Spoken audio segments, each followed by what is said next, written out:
Hello and welcome to a tutorial on designing a poster using Adobe Illustrator. This is a tutorial for the AR MR 3D graphics for Masters students course, but it could be useful for any of you out there who want to know how to use Adobe Illustrator to make a layout. So the first thing we're going to do, and we're following the PDF for week 3 instructions, is to make a new file in A4 portrait view. This is how we do that. File, new, and we choose orientation portrait, and size is already set up to be A4. If you want to change it to something else, this is how you do it. You just use this drop down menu here, and the default options are A3, B5, B4. But you can also make something to your own dimensions by typing in these boxes. Its default is set to millimeters for me, but if you prefer to work in inches or pixels, then you can. So, OK to that, and here's our new file. The next step is to set up guidelines at 50mm intervals horizontally and vertically with a 10mm margin on the right and at the bottom. The way to set up guidelines is to firstly get the rulers to appear on your screen. This is how we do that. We go to, hang on, I'm just going to make sure that my whole screen is encompassed by this recording program. Okay, I think we're all right there. So go to view and then rulers and then show rulers. Here are the rulers which are set to millimeters, and the starting point is the top left corner, 0, 0. So that's where we're measuring from. We've got an imaginary ruler up here and another one down here. So we want to put them at 50mm intervals with a 10mm margin on the right and at the bottom. Let's zoom in on this top corner. A nice shortcut to zoom in is to press Ctrl and spacebar simultaneously using your left hand if you're right-handed. Keep those keys held down and click and draw a zooming in box, and then we can see our millimeter increments more clearly. So if I click in the ruler area and drag down, I can then place a guideline on the 50mm point there, and another one there. So there's our guidelines. Oh, we're supposed to put one on the bottom, not at the top. That's okay. So go to view and then guides and unclick lock guides, and then I can select the guide I've just put on and delete that. So I'm going to go to the bottom of the page. If I press Ctrl and 0 on the keyboard simultaneously, that allows me to zoom the whole page. Now I can see that instead of millimeters, what I'm trying to do is put a 10mm margin in here. So I'm just going to put that as 10mm margin. That's what I'm putting in now. Read the instructions properly, Sarah. Don't drink so much coffee. Okay, so I want to put a 10mm margin down here. I need to set my 0 point, so I'm going to click in that top left corner, drag this cursor down to the bottom left corner, and click and drag down a guideline.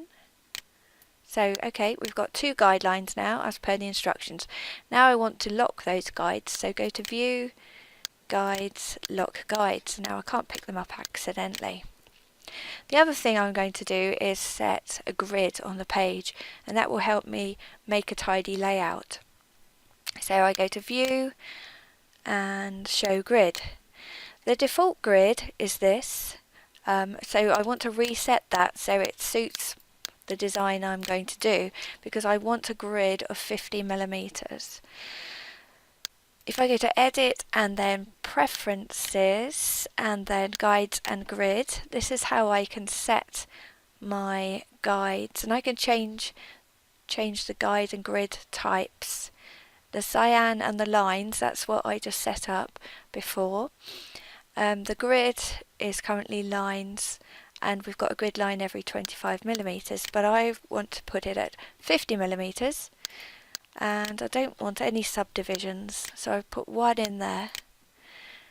And now we have this grid that's appeared on the page, so that's 50 millimeters square. In other words, 5 centimeters squares. So, what is next? Use the rectangle tool to make a vertical panel on the left 50 millimeters wide. Right, let's just zoom in on there and make sure that our grid is starting in the right place. So the grid starting top left, that's okay. And here's the rectangle tool. So I can click and drag the rectangle. I'm zooming out now by pressing Ctrl, Alt and Space simultaneously with my left hand and clicking with the mouse button. This zooms out the page. I'm panning around the page by pressing down the space bar. Press and hold the space bar and you get this panning tool that appears for as long as you press and hold the space bar, and when you release that space bar you get the tool that you were using previously.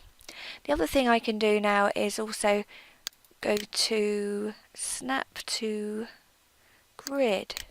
That means when I draw my rectangle, thusly, it's snapping to the grid, which is why it's stopped at the grid point here, but I want it to extend across the page, so I'm going to untick Snap to Grid. And then I can, so what I've just done is drawn a rectangle with the rectangle tool here, clicked and dragged it to the right, and then to edit further that rectangle I have to go to this black arrow tool, which is called the selection tool, and then I can grab that handle there and pull it across. And let's just grab that and pull that down. So now we have a rectangle that's the beginnings of our layout, and for now I'm going to give it a red fill like this, and so this is the fill and this is the stroke of a shape. I activate the fill. I don't want to put a stroke on it, that means that it would have an outline. So to fill the shape with a colour you need to bring this symbol here forward. Now I'm going to draw another rectangle, so I'll click and drag down there, and there we are. And this is also red, but let's just change the colour of it. So here's my swatch palette. It's defaulting to the last one I made. I'm temporarily going to give that a slightly lighter red colour. And it's only red for now because I'm going to use colours that are going to be more harmonious with the photographs that I'm going to insert. I also want another rectangle at the bottom of my layout, and I want it to be exactly the same as this rectangle here. So a quick way of doing that is to select it and then go to Edit, Copy, Edit, and what am I trying to do? Paste. Okay, so it's just pasted it in the middle of the page. I can click and drag it down and put it in the bottom of my page. So at the moment I'm thinking, shall I line it up with the grid or shall I line it up with the bottom of the page? The answer is the bottom of the page. Otherwise, if I line it up with the grid like that, then my bottom rectangle is going to fall off the bottom of the page and it's not going to be as wide as the top one. So I'll just shunt that up. That was too far. Down a bit. Oh, come on. Right, if you want something to move about, another way of doing it is to use the up and down and sideways keys on the keyboard. That's how you can get objects to move about in Illustrator incrementally. Okay, step number 4. Decide on a main colour for your publication. Let's call this a publication. Make it global. Use variants of the colour for the 3 panels. So what that means is that, well, I've decided on red, but as I said before, I'm probably going to change my mind when I've put my images in. So just to show you what the instructions are, make it global. So there's a couple of ways of accessing colour. We have the swatch palette, and we also have a colour palette. Here it is, yeah. So in this colour palette, we've got a whole wealth of colour that you can just click inside this eyedropper area. It's a bit random. You know, I want a particular mixture perhaps of colours. And this is all like, I'm just thinking, oh, slightly reddy brown, so I click in there. So to get more precise, you have to look at the options within the colour palette. So click on that drop down menu, click on show options, and here we have a colour mixture thing: cyan, magenta, yellow and black. They're the inks of your average printer, and they're the inks of a sort of an inkjet printer, and a printer that you probably would send your work off to externally. So I can mix these up by percentages. Again, that might seem a bit random to you, but setting a global colour, that's what we're meant to be doing. So I'll tell you how to do that. You click on this and you go create new swatch, and then it asks you what kind of swatch. The kind of swatch I want is called a spot colour. I'm going to change the swatch name to Sarah's colour choice. You can call it whatever you like. And colour mode, CMYK, that's fine. So when you've changed something to a spot colour, that means it's like having a pot of paint that is that particular colour rather than 4 pots of paint that are mixed together. When you've got that pot of paint, you can add white to it. Let's think of it as 2 literal pots of paint, a brown pot and a white pot, and if you want a lighter shade of that brown, you can move the slider around so you get tones. So this means currently that's 94% of this brown colour. So if I now choose that panel, I can go to my swatch palette, and this is the swatch I've just made. I know it's one I've made because it's got this little white triangle in the bottom right corner. So I click on that, then go back to the colour palette, and I can type in something like I'm going to put 50 in. So that's 50% of the original colour. And then that's 100% because I've just chosen it. Let's say 80, just for the sake of argument. What did I do wrong? Let's try that again. Type in 80 on the keyboard. So now we've got 3 shades of the same brown. Right, so next stage of this task. Well, let's just look at the layers palette now. I can't see the layers palette.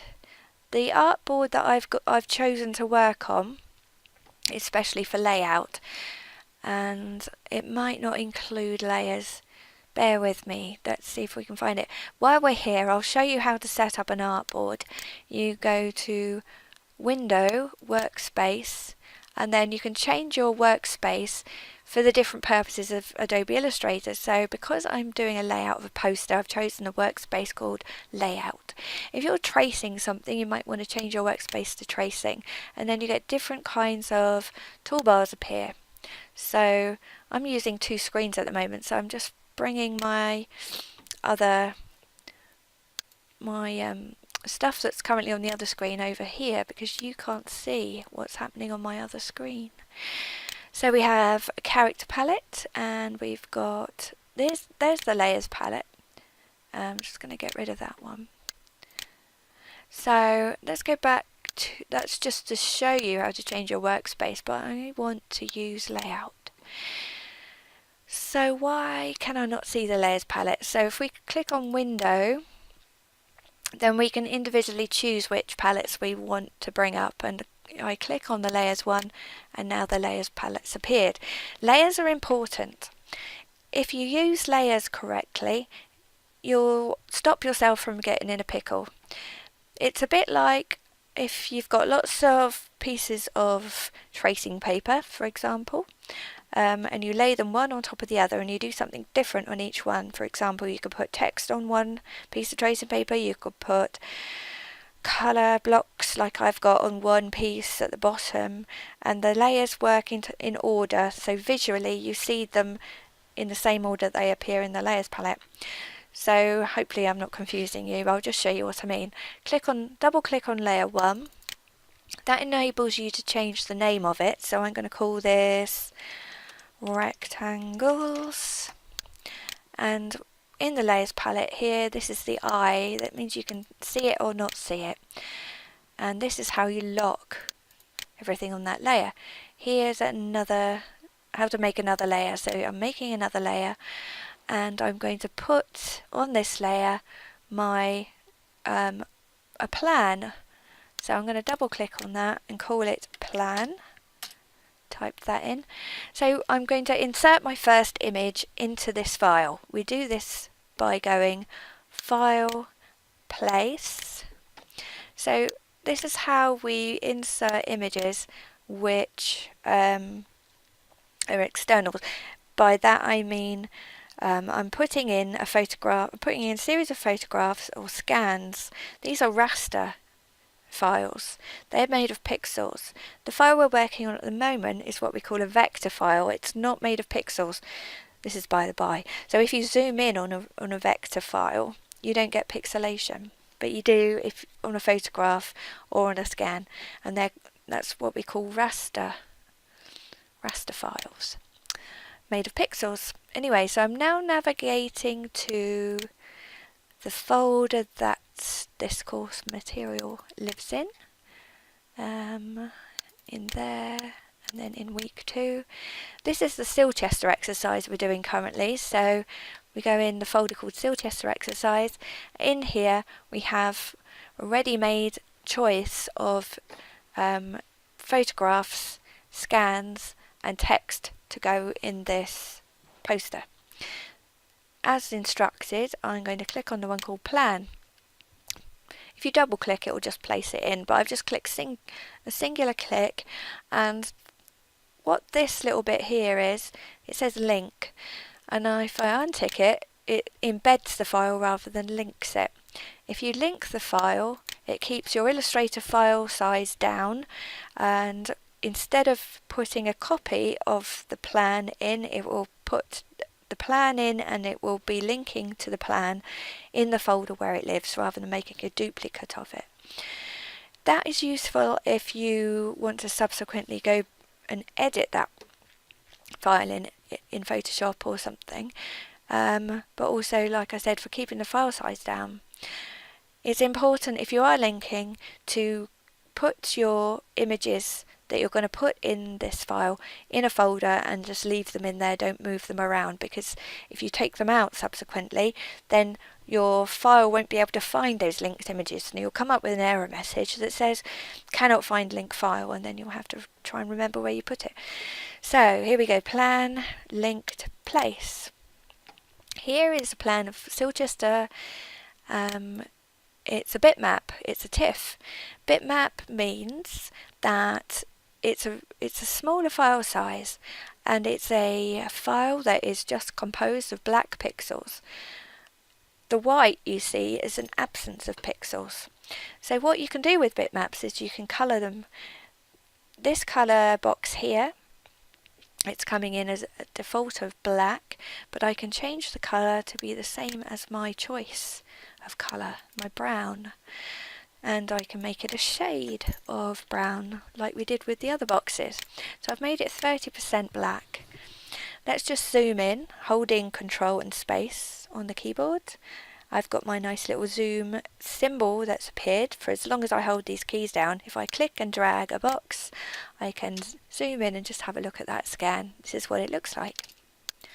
So there's the Forum Basilica of Insular 4, I think, and Insular 9, where we did all our work, is here.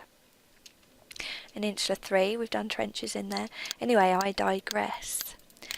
I'm just zooming out, pressing Control, Alt and Space, and holding them down and clicking with my mouse.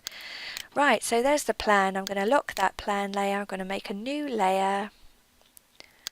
And the instructions say, label the layer background, lock and create a new layer called images. Well, I've just called it plan. It doesn't really matter. It's what you see in your file, you could call this something daft if you really wanted to. But these things aren't going to show when you print them out. But anyway, for the sake of argument, let's call it background. And here's my layer 3, and I'm going to call that images. Right, so we're going to place some images in. Just like we placed that plan in, we're going to place some other images. Place 2 of the square images in the grid at the left side. This is the instruction I'm reading out. So, file, place, it's going to the last folder that I went to, which is good. So the one at the top is called campsite square. Let's place that one in. Place, there it is. And it's already been made to be a 50mm square image, and I've just put it within my grid system that I made earlier. Now then, another one, file, place, and I'm going to choose troweling square because it's a square. Here's troweling square. Well, let's zoom in on that one. That looks weird.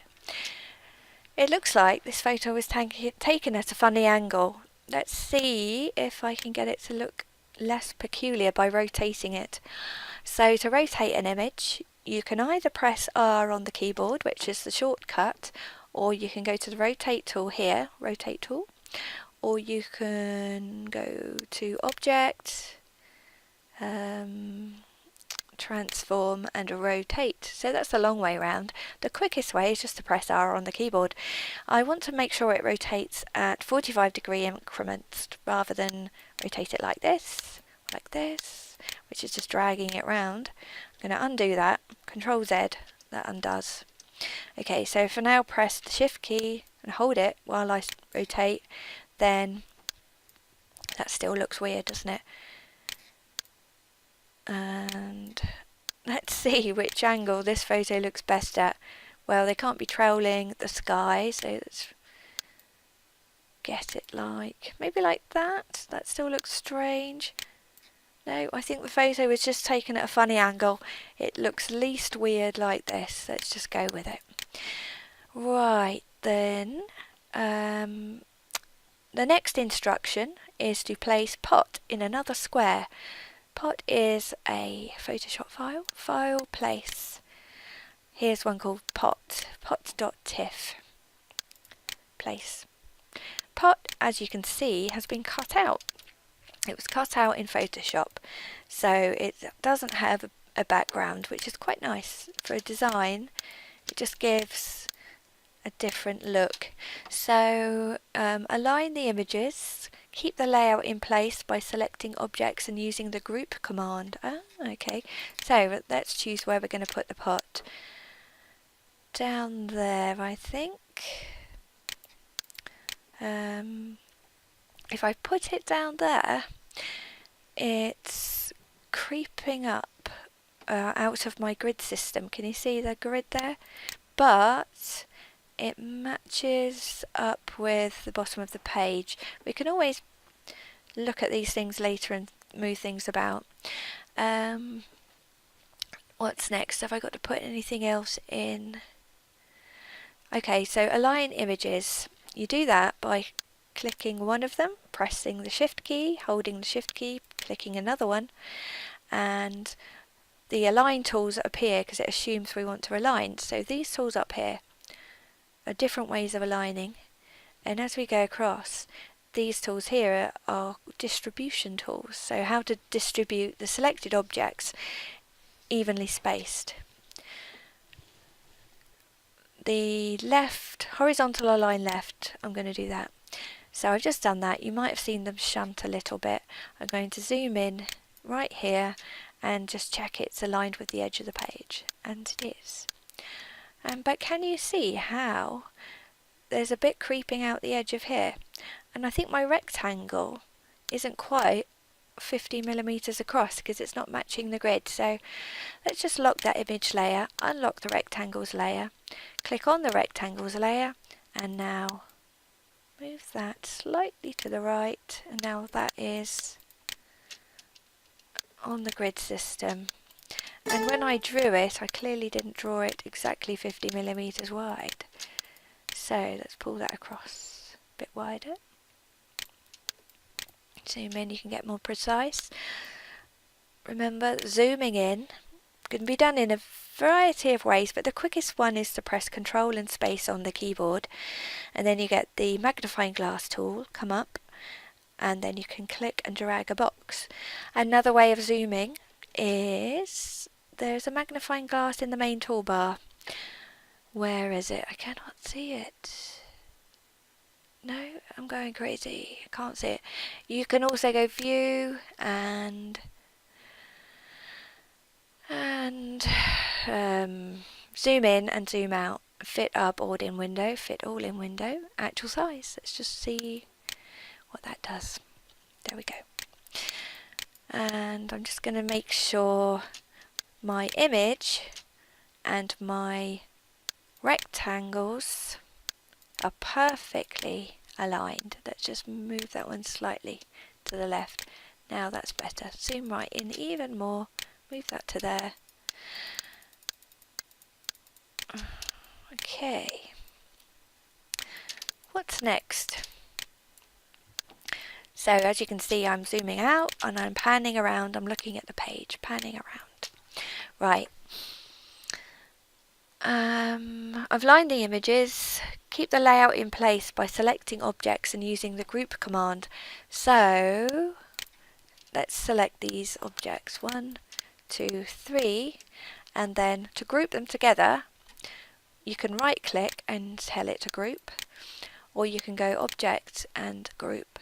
So what does group mean? It means that if I click on one of them with the black arrow tool and move one of them, they all move together, which is useful to know. Now, there's the next thing to do is place pot marking into the file. So I'm still going to put it on my images file. This file will not fit into our square template, so I'll show you how to make a clipping mask. Here we go, File, Place, and file called pot marking. It's linked. Place it. There is a lady marking potsherds. She's sideways, so let's press R on the keyboard, hold down the Shift key, drag round, and now she's up the right way. To make a clipping mask, so that means I'm going to mask off the area that is outside of my 50mm square. I need to make a 50mm square shape that I'm going to put over the top of her. I can select my rectangle tool, and I can either click and drag within one of these grid lines like this. Click and drag. So that's made a rectangle. I've just pressed V on the keyboard, which is cheating, but I'll tell you that now. It's a quick way of getting this tool up, and to now move this this square I've just made, I need to get this move tool. All the time we're toggling between the toolbar in use and the move tool really, and the moving around the page tool. So what am I going to see if I mask off this image? I've just removed the fill of that square by clicking on this little red slash here. Now that box is highlighted, it's selected. I now press the Shift key and I can select something else. So I need to select the image, and then I need to right click and go Make Clipping Mask. So that clips the photograph and masks out the rest. Let's put her down there for now. Okay, anything else in the instructions? Place students on the bottom panel, lock your images layer.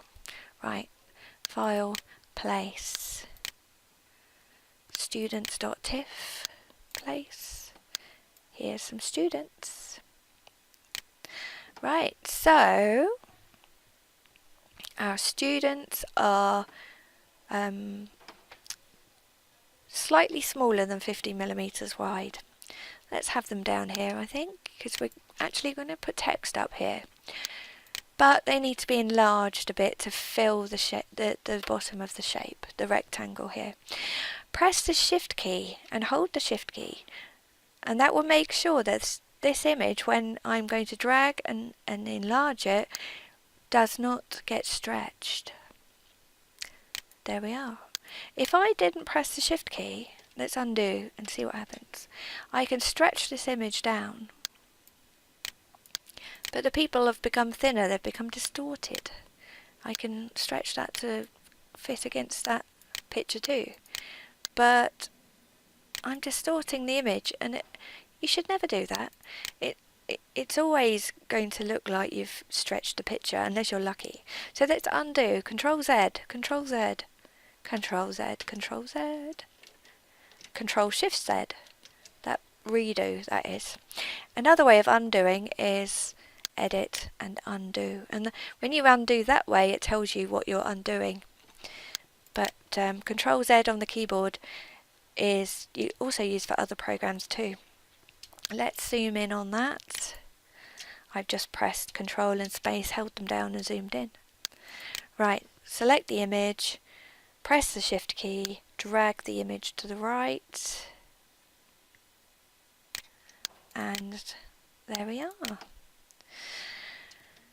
I don't know if you recognise any of these people. This picture was taken about 15 years ago, and there's a few people who work in archaeology and you might recognise them, but they look very different now. Anyway, I waffle. The next thing we're going to do is, let's see the instructions. You can't see the instructions, they're on my other screen. Okay, using text, that's the next thing we're going to do. Place another vertical guide to leave a gap to the right of your square images. Place another horizontal guide the same distance from the top banner. Create a layer for text. Okay, so lock images, make a new layer, double click on layer 4, the name that is, and type in text, and that's my layer for text. So I'm doing things slightly different order to what it says, but to put guides in, you actually put the guides on a layer. So I want my guides to be on the text layer. So I've made the text layer first. So I'm going to set this up so that I've got some guides that give me an equal space here and here, and they will enable me to align my text so that the text isn't going right up against the images, because that would look rubbish. Let's zoom in there, and let's click and drag inside the ruler and pull it across, and I'm going to go for a 5mm. Is that enough? No, let's go for 10. Put a guide at 60. There we are. And I want to put another guide down here.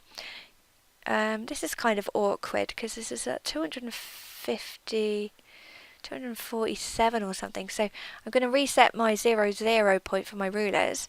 Click in this area here, click and drag to the point where you want your 0 to be. Release. Now click in the ruler area, click down. That's 10mm. Right, so there are the guidelines.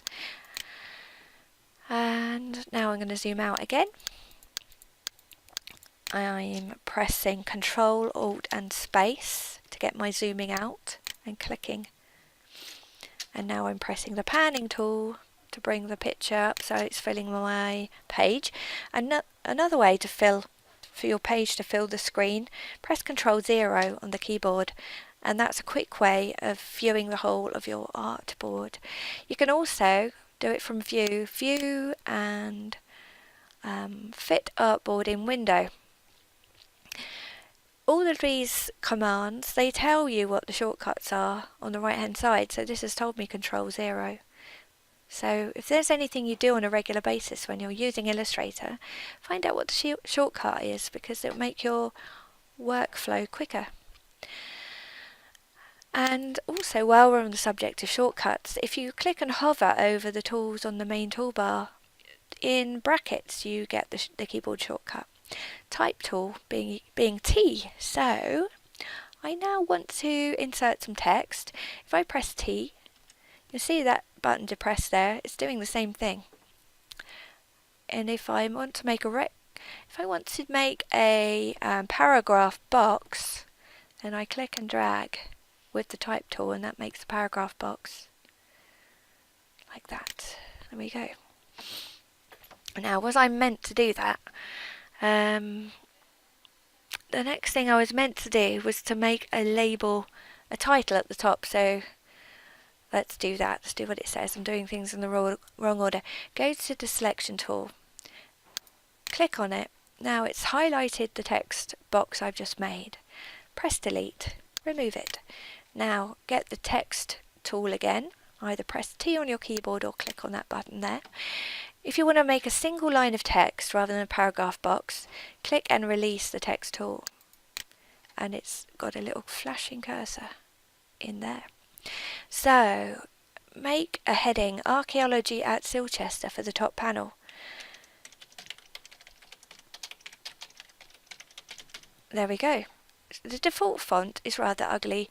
It's Myriad Pro. I hate Myriad Pro. I think it's just because I'm so used to seeing people's work with Myriad Pro on it because they haven't thought to change the font. Let's change it to something not too wacky, because this is a corporate poster. It's not advertising a circus act or anything. The university has some fonts that were made by the typography department some years ago. And if you want your poster to look like an official university thing, then you can use these fonts. And I want that to happen right now. So Reading Swift, RDG Swift, most of the, if not all of the computers at the university and the computer labs and stuff, should all have these fonts loaded into them. If they don't, then choose something else that's nice. A good one might be Georgia. That's inoffensive.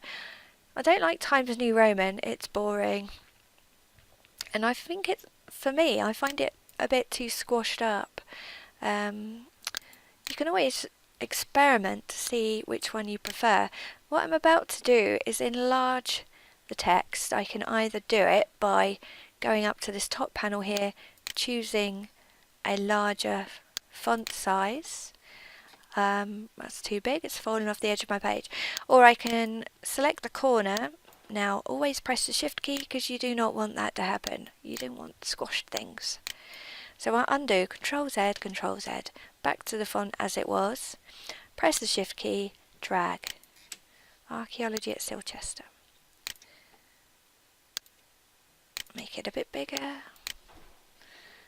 Happy with that? Well, I don't know. It doesn't really stand out. If I double click where I want to do something, then it's inserted the text cursor there.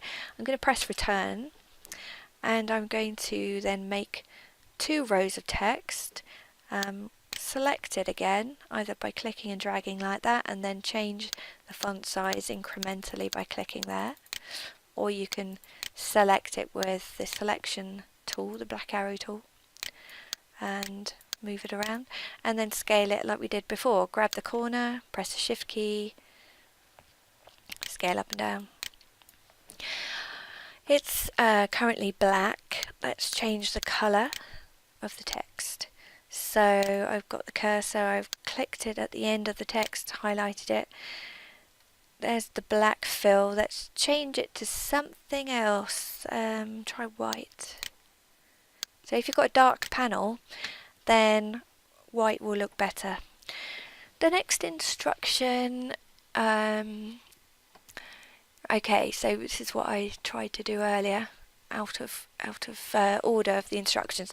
Click and drag the standard type tool to make a text box and place the text Silchester 1. Here's the type tool, as you know.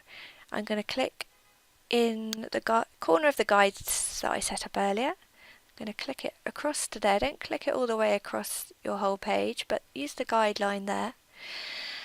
I'm eyeing in the space to the right and to the bottom at the moment.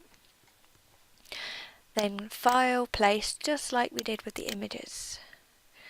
Still just a one text. This is a Word file. There's no option to link this time. Click on Place. And it's asking me about some text import options. I'm just going to say OK, assume it knows what it's doing.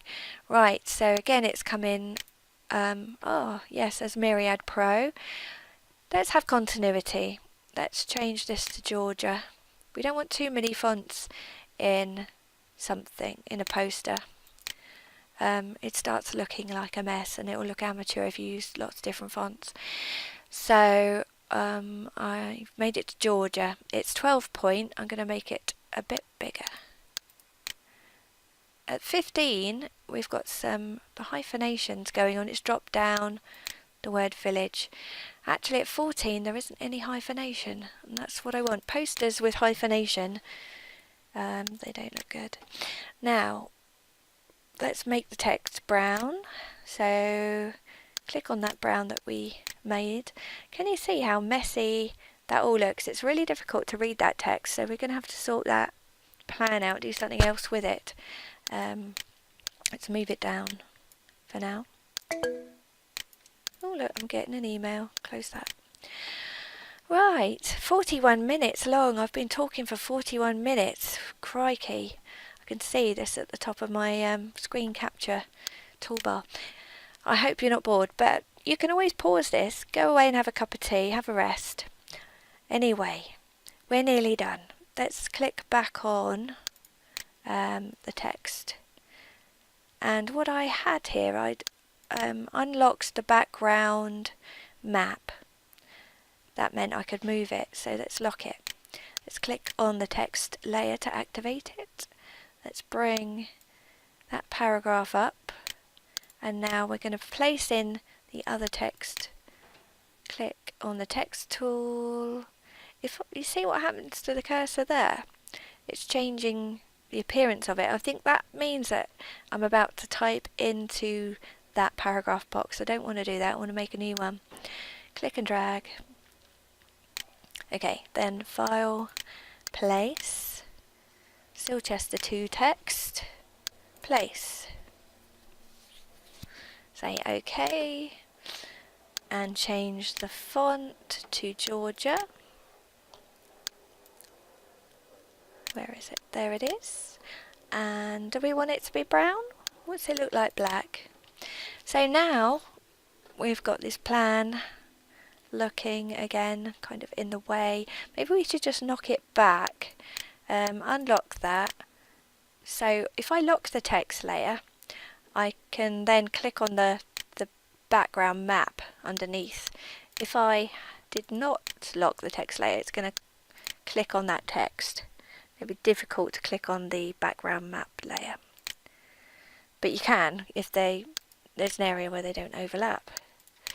Right, let's click on the background map, change it to 10%. What have I just done? Something went wrong. I changed it to 100%. 10. That's better. So now it's just a suggestion of Insula 9, the outline. This is the Roman street layout, by the way. Let's just show it to you over here. And this is the town walls of Silchester. Here are this is the grid system of the Roman street grid. Let's put it back over there. Another thing we could do with this, I mean, it's up to you where you use it. You could perhaps put it up there and maybe make it fit inside one of these boxes. That might be better. Maybe put it there. That's what I'm going to do at the moment. Right. Where were we? Lock the background layer. Activate the text layer.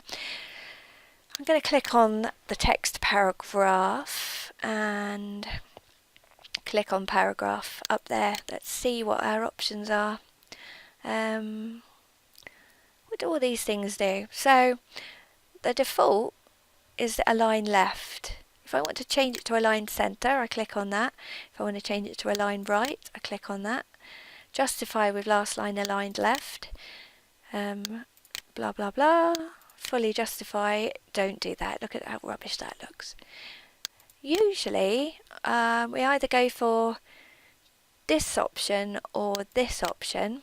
I think this one actually worked quite well. Sometimes it doesn't because you'll get a line of text with massive gaps. It might be nice also to make more than one column. So if we were to take this and move it across, and there's a column, we could make another column.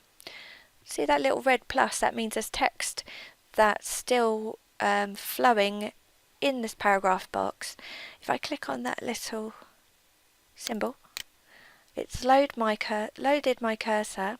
Because I've got my smart guides on, they are attained from view and smart guides. What smart guides do is they show you when you're aligned with something else. So let's align, click and drag, so it's aligned. Oh, a reminder, I've got a student coming in 15 minutes. Better hurry up.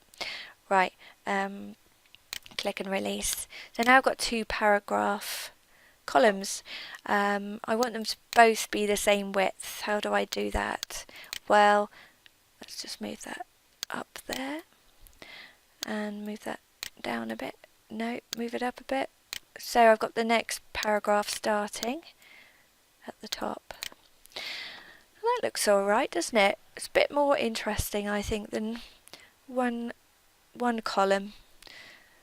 Yeah. Click and select. Press the shift key. You can tell I'm getting tired. Hope you're not getting bored by my voice. Click on that. I've just changed the colour to brown. Let's make this bold. That's better. Except, see this little red plus? Pardon me. That means that I've got some text falling off. There we are. Let's move all that down. Press the shift key, select the other column, toggle down with the arrows on your keyboard and adjust it until it looks good. Right, yes, the width of this paragraph, the information panel, that's what I'm looking for, info. Right, this means, so the thing I've got selected, the information panel is telling me it's on, the text is 100% of brown, the layer is called, the colour is called Sarah's colour choice, and the width is here, W, 67.585, height 140. Be good if both of these were the same width, wouldn't it? And let's see if we can do that. So if we can make them to 65, that would be better. What if I do it like this? Be good if you type into that, but it doesn't seem to be working. Here we go. Transform. What if I type in 65 there? Yes, that worked. 65. Okay. That's 65, that's 65. I think it'll look better at 66 actually. Not 6, 66. 66 millimeters wide. There we are. Now let's move that bottom one up. The text will flow into the next. At this point you might want to change the font size. So let's click with the text tool. Click and drag, that's selected it all. Let's make that 13. And have we got text falling off? I think we have. If I type now 12.5, that's fitted all the text in and it's made it as large as possible. Make it as large as possible because it's easier to read. Now the thing I'm looking at is, have we got any widows and orphans? In typography, when you've got a word on its own, like rule here, that's called an orphan. Poor little word. Well, we can try and adjust that by selecting, we can select the whole thing again. We can increase up here, the tracking. Increase the tracking means that you're changing it from 0 to something higher. You can decrease the tracking too. If you do it too much, your text becomes squashed. So don't go crazy, because it will start looking awful. I've made it 10, and that still has left the word rule on its own, and we've got the word evolved on its own. Another good thing to do would be to stop hyphenation. So click on paragraph panel and untick hyphenate. That's better. I don't like hyphenation in posters. It's fine in you know, in a book or something, but when you've got a poster you don't want hyphenation really. After ticking hyphenation, now we've got this massive gaps here, so I'm going to change something. It's trial and error. Let's change the paragraph style to align left. Is that better? Maybe. Let's put it back where it was. Oh, someone's knocking at my door, hang on. Right, I'm back again. Did you miss me? No, because I was only gone for a second. Right. These words are called orphans. Well, it's just a question of toggling around until you get the best looking page. Either by inserting a paragraph return somewhere, or increasing or decreasing font size, or changing the paragraph to be align left or full justify. I'm going to stick with this for now because I'm running out of time, but you can get it as good as you can in your own time. The other thing to do is see this 5th century, highlight the TH, go to the character, click on superscript, and it'll stick that up there like that and make it superscript. Is there any more text edits we can do? There's something funny going on in here, look. Oh look, what is that? Time and. 3 time and. What on earth has gone on there? Retype it. No idea how that happened. So there was a little bit of text in my paragraph that got squashed. Right, what else? Lastly, place the image in Taglio and draw an oval to match it. Let's just do that. File, place, in Taglio, place. There it is. Let's put it up there. Draw an oval to match it. That means get the ellipse tool. The ellipse tool makes circles. It lives under the rectangle tool. If you click and hold the rectangle tool. Now I'm going to click and drag an ellipse. Just drag that out. Fit it to that. And what I'm going to do is type around that path. So get the type tool and click on the ellipse path and type in, what am I supposed to type in? Insular 9 training excavation.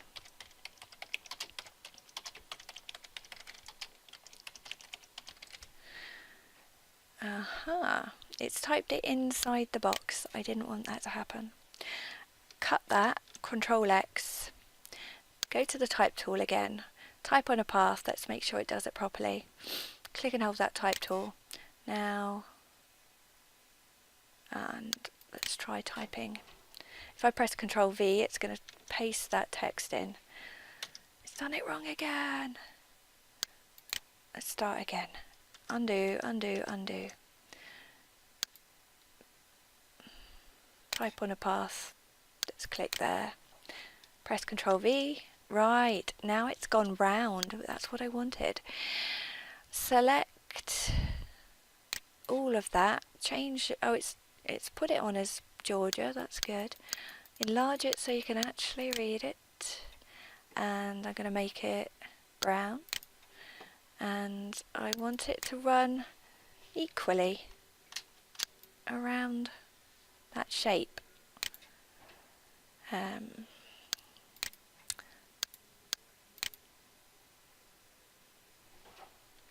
If I put in some spaces in front or behind, it's not making an effect. Maybe that will do, but what I really wanted was it to start here and go around just around the top.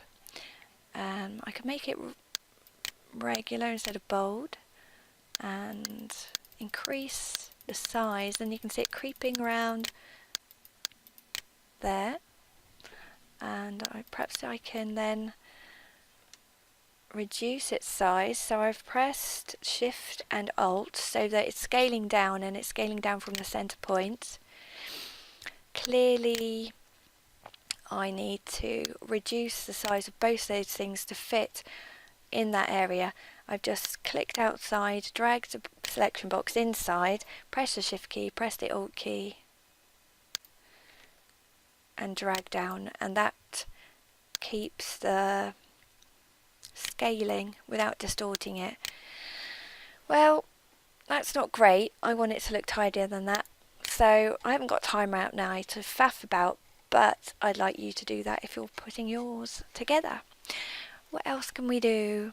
We've got to come to Silchester as well, as per the instructions. Click on the type tool, click and release, come to Silchester. Click in front of Silchester, change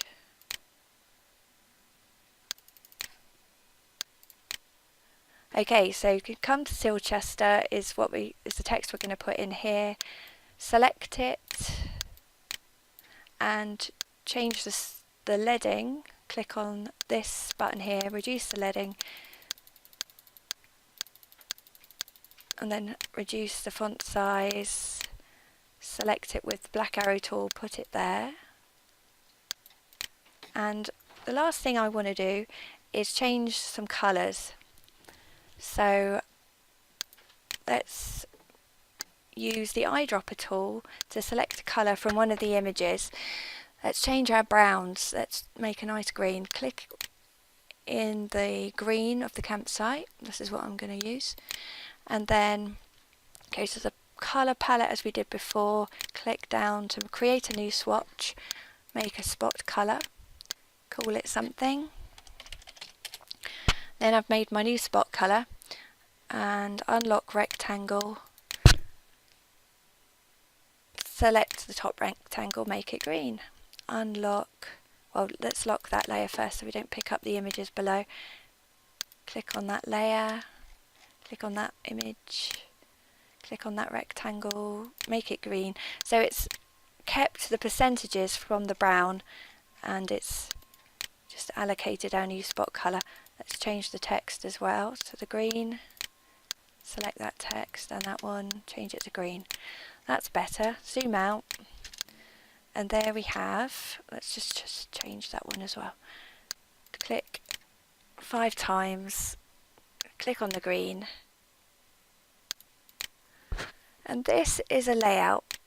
It's not perfect because I'm limited to how much time I can spend right now, but now you should know how to do it, and if you've got more time you can try and make yours look better than that. That's all from me. I'm going to go and have lunch. I'm knackered. Bye.